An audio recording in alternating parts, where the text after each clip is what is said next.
Today, by popular demand, because many women have stopped me and said, what about us women? We're interested in cosmetic surgery as well. So today, we're going to continue with a fun program because Dr. Fred Barr is with us here, and we're about to discuss what you women would like to know about cosmetic surgery. Dr. Barr, welcome. It's good to have you back on the program. I see you come well prepared. I love this picture of Meryl Streep, and what does she got on her face, and why did you bring these books of famous stars and what they look like? Thank you, Jesse. First of all, good morning to you. Well, what I did was, if we can turn back here and see, many times I get patients that come into the office, and usually I see either this type of patient, one who's going to pull her skin off and tell me what she wants to do, or I see this unfortunate type of patient down here, the one who really needs help. I think I know that one. Me too. I think that the reason we need to have humor involved in this, Jesse, is it is a light subject. It's a subject of not only is it vanity, but what we feel about ourselves. And being light and being humorous and having a good time really is what life is all about. Well, what I think you're trying to say, Dr. Barr, is that once a woman makes her mind up that she wants this elective surgery, it's not as traumatic as perhaps she thinks it is before. How does she get over that trauma of saying, will I look better? Will the wrinkles go away? Will my nose be the way I hope it will look? Will the chin and the other lines around my eyes look better? Is she really worried and frightened that things will turn out unexpectedly, or is it pretty much down to a science where she can expect everything you promised? I think what she's really worried about is she going to get worse if she doesn't do anything? That's the attitude and the fear, the paranoia that I get most of all. When somebody comes into my office, it's because they have paced the floor, they have woken up at night, they've gone in a temper tantrum, flew off to Europe, they've gone here, there, whatever it is, trying to shake the fear about, am I getting older, what am I looking like, how am I seeing myself, all these things that they've already gone through in their mind, because when they come through that door, they're ready. Most of them are there because they want to do something and anything to change, to improve what they see as being terminal changes in themselves. Now, when you go through what you're going to show us today, Dr. Barr, my question is going to stay in my mind, but I want you to answer it before we begin. Tell me, how do you find husbands and or boyfriends' reaction to the desire of the woman who said to herself, I've got to make myself look better, and I'm doing it for you, meaning her husband or her boyfriend? Have they received the support necessary, aside from the fact that he's probably going to be the one to pay for it? But that's important, I would think, that the support of the man in her life is there. I think you're right, but I think what we have to understand more than anything else is that these ladies and men, when they have the surgery done, are doing it basically for themselves. And it is a very self-centered, very selfish, if you will, motivation where it really doesn't matter what the other person or other people think. It's that particular person that wakes up in the morning, that looks in the mirror and says, oh my God, what did I do to deserve this?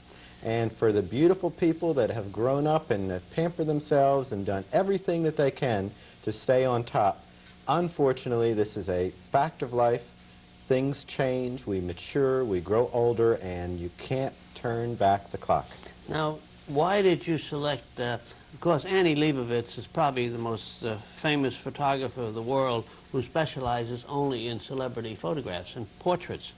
Now, what made you select Meryl Streep? Is she showing elasticity of the skin? Is That's that exactly right? Did I guess that right? She's showing, believe it or not, it's a funny picture and a funny pose, and Annie Leibovitz, as you mentioned, is known for getting famous actors and actresses in these compromised poses. And this one in particular, it really represents what I see and what many, many women come in and will do.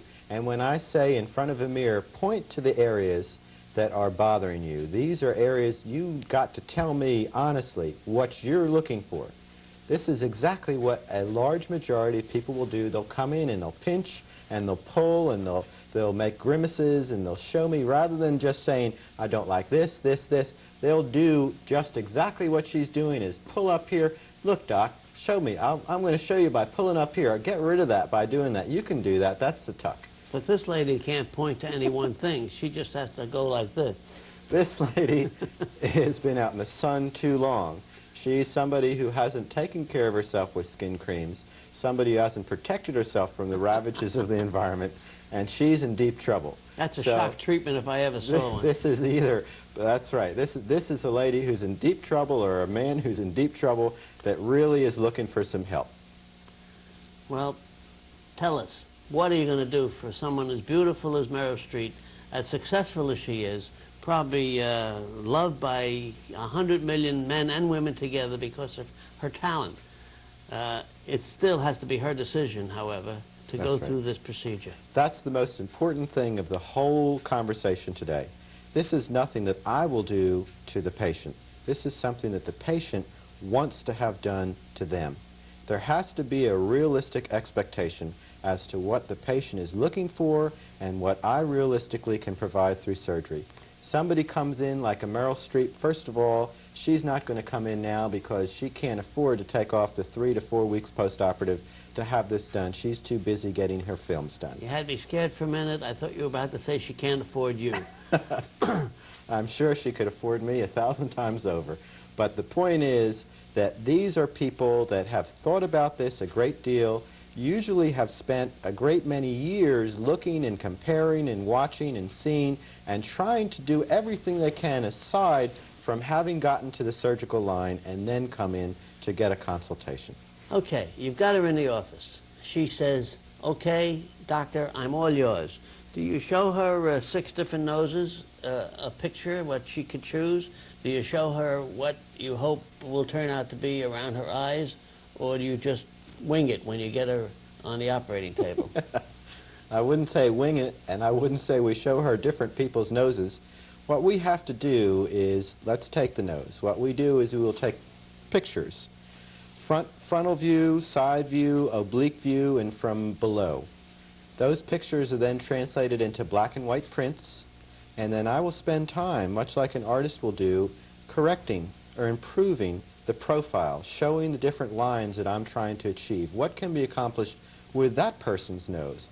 You can't pick out somebody else's nose and say, I want it. It's unrealistic. It just doesn't happen. That's unfortunately a product of the movies and TV and the whole visage of what we would like to think is going on. But the reality is what you have is what you got. Be proud of it. Try and improve it if you can, but for God's sakes, the bottom line is yours. Nobody else is ever going to have it, and be proud of it and make it good. Now, noses, I know, have no age limits of beginning or ending, because I know there's many young preteens or teens go through this as well as elderly people. But do you have some sort of a growth guidelines that women can sort of expect to look for some sign that they're ready to think about wrinkles? How do you suggest skin peels? Is that necessary if they go through a healthy period of their lives in their 20s and 30s using facial creams and massages and so forth? Will that prolong the aging process? What does does she have a guideline, an age group where she has to start worrying? I think a woman starts and a man starts worrying from the day they're born.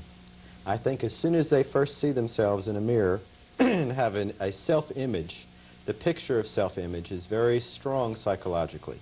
And I think that as that grows, people are consciously and unconsciously examining not only themselves but others, comparing, liking, disliking, taking on, discarding, and I don't think that there is one particular age timing that this goes on. I think it is an individual thing.